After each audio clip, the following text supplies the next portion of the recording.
हाँ, तो हम लोग जो टॉपिक पढ़ रहे थे, how participant saw the movement, that means how participant saw the civil disobedience movement which was launched by Mahatma Gandhi and with the help of Indian National Congress. So yesterday, in the first part of this topic, I have just explained about the role of rich peasant and why they desired, why they were so enthusiastic to become a good supporter during this moment. Later on, I have also discussed about the poor peasant. Now, today I am going to discuss about the role of industrialist, how they reacted, how the Indian industrialists reacted in the civil disobedience movement.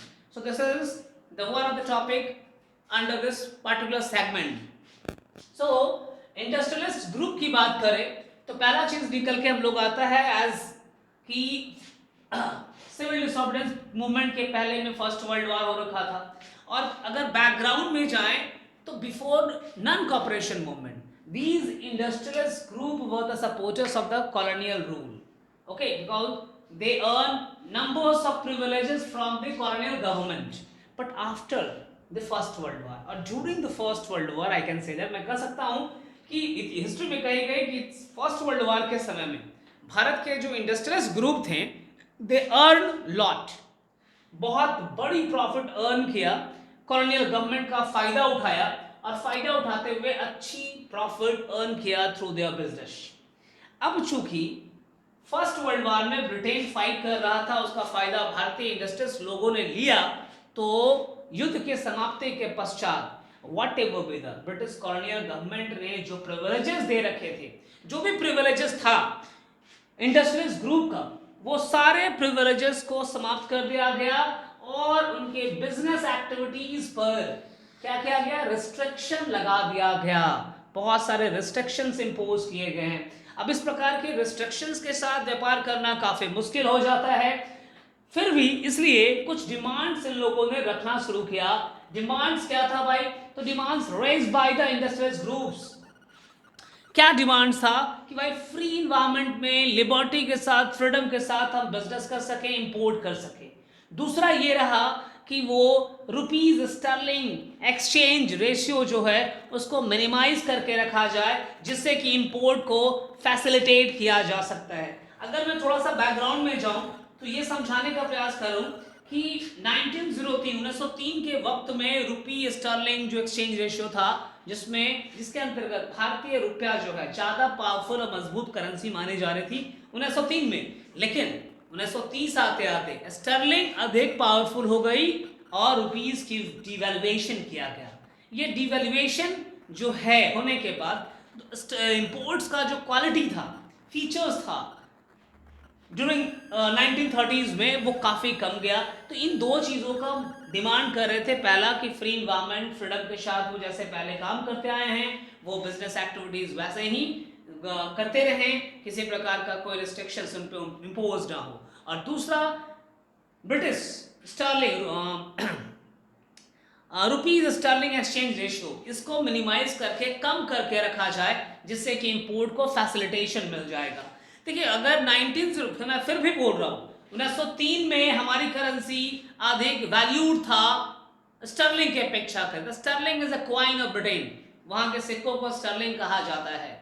तो उस वक्त 1903 के वक्त में, लेकिन 1930 आते आते Stirling की वैल्यूएशन इंक्रीज कर दिया गया, वैल्यूड कर दिया गया, और हमारी रुपीज डीवैल्यूड हुई है.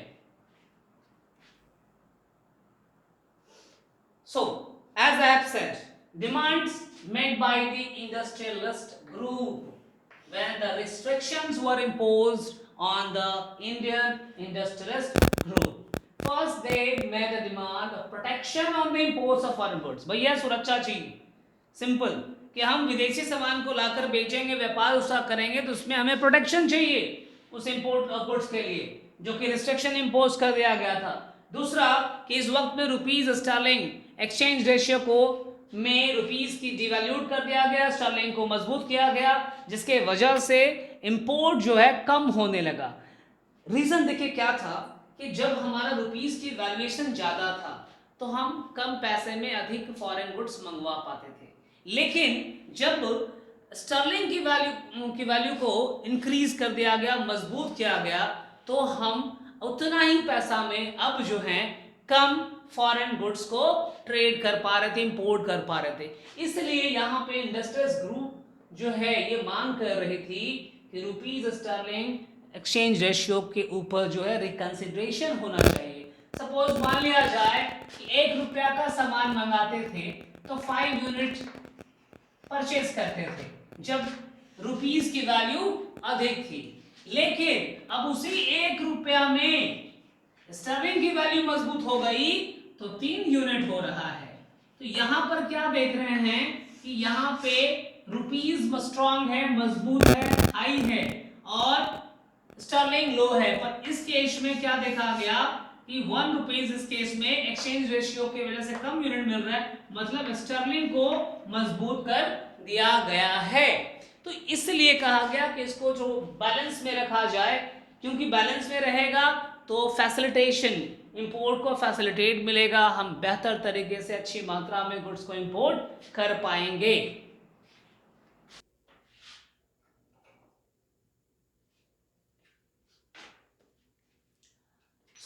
अब देखिए, तो for the sake of Indian industrialist group, these Indian industrialist community established a institution which was named as Indian Industrial Commercial Congress. This institution was established in the year 1920, 1920 में इसकी स्थापना किया गया।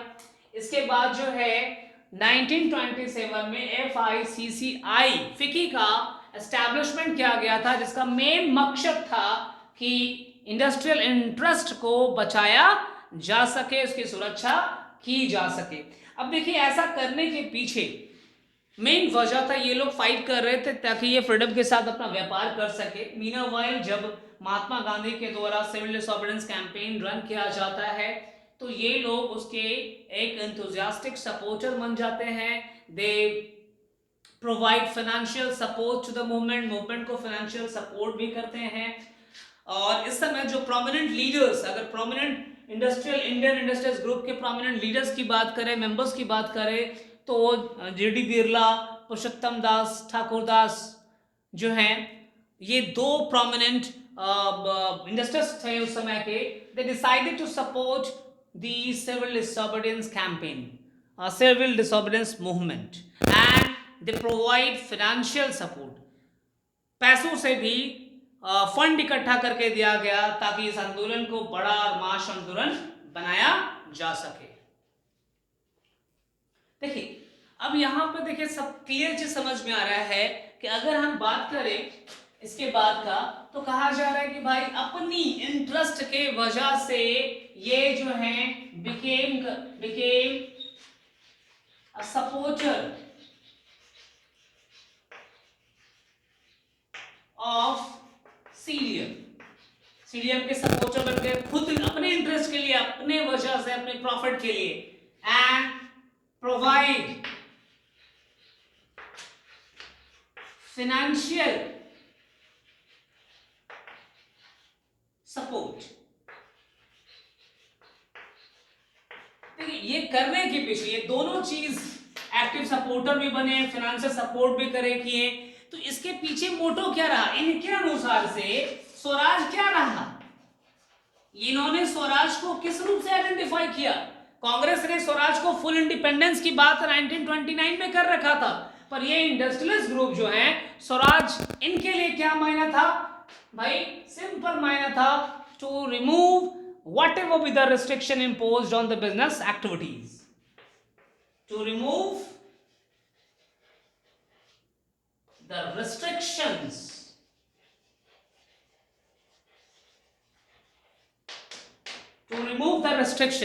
this was the main objective, this was the meaning of Swaraj according to the industrialist group के आधार पे स्वराज का meaning यही निकल के आ रहा था। अभी तक इन्होंने जो कुछ भी किया उसका सिर्फ एक मोटो था कि मेरे बेटरमेंट के लिए कांग्रेस काम करे। लेकिन सेकेंड राउंड टेबल में महात्मा गांधी जब वहां से वापस आया, सेकेंड राउंड टेबल कॉन्फ्रेंस की बैठक फेलियर साबित हुआ, ठीक है, तो उसके बाद पुनः जब महात्मा गांधी जो है रीलॉन्च करते हैं सिविल डिसऑर्डर्स मूवमेंट में, तो इस बार इंडस्ट्रियल्स ग्रुप ने किसी प्रकार का कोई सपोर्ट शो करना नहीं किया।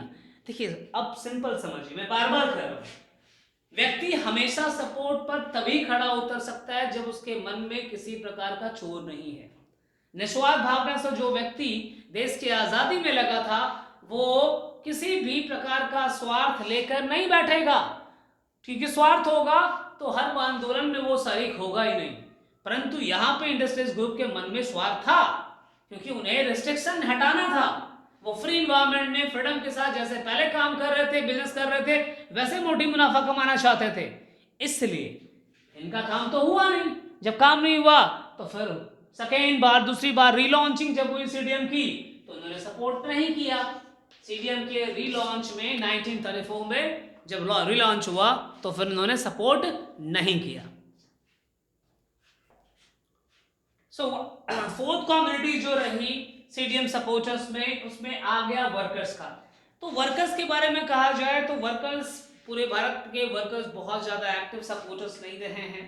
इसके पीछे का रीज़न ये था क्योंकि इस बार इंडस्ट्रियल सपोर्ट में आ गए थे, तो वर्कर भी समझ चुके थे कि इंडस्ट्रियल सपोर्ट कर रहे हैं तो हमारी बातों को कांग्रेस तो सुनेगी नहीं। फिर भी नागपुर रीजन के वर्कर्स ने सिविल डिसऑर्डरेंस मूवमेंट में सपोर्ट करने का निर्णय लिया and they just supported for their own cows। वो cows क्या था? they just wanted good wages, एक अच्छी wages मेहनताना मिलना चाहिए, काम करने का एक अच्छा जगह, वर्किंग कंडीशन होना चाहिए। इन दो चीज़ों की डिमांड के हिसाब से मजदूर जो है काम कर सिविल डिसऑर्डरेंस मूवमेंट में अपना सपोर्ट शो किए थे। और यही शो करने के दौरान उन्हें गांधी के द्वारा जो बाइकॉट प्रोग्राम्स लॉन्च किया गया, wine shops, liquor shops were picketed, इन सभी गांधीयन प्रोग्राम में सिविल डिसऑर्डरेंस मूवमेंट में भी वर्कर्स ने सपोर्ट किया। इवन छोटा नागपुर की टीन माइंस जहां पर बहुत सारे वर्कर्स काम कर रहे थे, वो वर्कर्स जो हैं गांधीयन कैप पहन करके डेमोन्स्ट्रेशन पर निकलते हैं, डेमोन्स्ट्रेट करते हैं। And in some places there were strikes were also called, such as during 1930 there were strikes called by the railway workers, in 1932 strikes called by the dockyard workers. So these workers called the strike for the support of civil disobedience movement, and they just wanted good wages for their work and having better working condition। ये इन चीजों की मांग के लिए ये जो हैं demand रख रहे थे, और इन्हीं के लिए वो सिविल डिसऑर्डरेंस कैंपेन का, मूवमेंट का हिस्सा बने थे। पांचवा जो हमारा ग्रुप है वो विभिन्न का रहा है। जब सॉल्ट मार्च आयोजित किया गया था दांडी यात्रा के दौरान, महात्मा गांधी जहां कहीं भी जिस गांव में रुकते थे, उस गांव के बहुत सारे लोग जो है, खासकर महिलाएं अपने घरों से बाहर निकल करके आती थी और महात्मा गांधी के वचनों को, कथनों को, स्पीचेस, भाषणों को सुनते थे। और इस सिविल डिसऑर्डरेंस मूवमेंट में विमेन एक्टिवली पार्टिसिपेट किए हैं। हजारों की संख्या में महिलाएं घर से बाहर निकली। अगर रूरल अर्बन एरियाज की बात किया जाए तो अर्बन एरियाज में हाई कास्ट हिंदू फैमिलीज से लोग बिलोंग कर रहे थे, तो रूरल एरियाज में रिच पीजेंट्स और पीजेंट के हाउसेस से ये महिलाएं निकली थी और महात्मा गांधी के स्पीचेस को सुनते थे और उनके द्वारा बताए गए रास्ते पे चलते थे। जैसे कि वो प्रोटेस्ट मार्चेस का हिस्सा बनी, मैन्युफैक्चर्ड सॉल्ट मैन्युफैक्चरिंग भी की, साथ साथ बाइकॉट प्रोग्राम में भी उन्होंने पार्टिसिपेट किया, picketing, wine shop, liquor shop picketing में भी इन्होंने वर्कआउट किया है, काम किया है। महात्मा गांधी ने भारतीय महिलाओं के लिए बड़े अच्छे शब्द कहे थे इस वक्त में। महात्मा गांधी ने कहा कि महिलाओं की ये सेक्रेट ड्यूटी है, देश की सेवा करना महिलाओं की सेक्रेट ड्यूटी, एक पायस वर्क है, पवित्र काम है, और हर एक महिला, भारत की प्रत्येक महिला को देश के लिए कार्य करना चाहिए। As this line is also written in your book too. Book की आगे बात की जाएगी तो Gandhi ji was convinced that it was the duty of women to look after home and hearth, be good mothers and good wives.